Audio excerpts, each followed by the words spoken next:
А что там в пакете находится? В пакете в одном вот лежат, вот пожилым людям говорили, что типа они должны завернуть деньги, чтобы курьер не понял, что там деньги. Что это посылка или что это. Чтобы курьер не украл деньги. Я так понял, что вот так вот сказали. Вот. А втором что? Тоже так было? Тоже так же было, в каждом пакете. То есть там полотенце, да, можете? В полотенце обернуты деньги. Деньги завернуты в полотенце.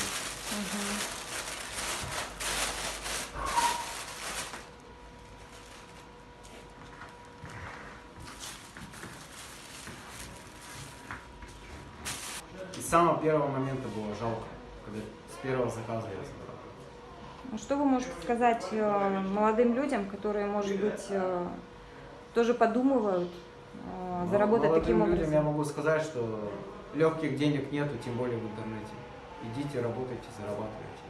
Так деньги просто так не достаются, всегда есть подвох. Либо наркотики, либо обман. Сожалеете, После- что согласились на такую? Да, искренне сожалею. Вину признаю.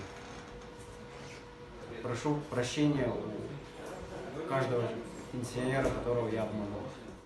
Это дочь, мама, говорит, я говорю, кто это? Голос не мой, дети. Я разом 7-6 спросила. Я не могу разговорить, вся губа ответила. Я говорю, Таня, что ли, потому что уже не знаю, я что делаю. Это с больницы звонят.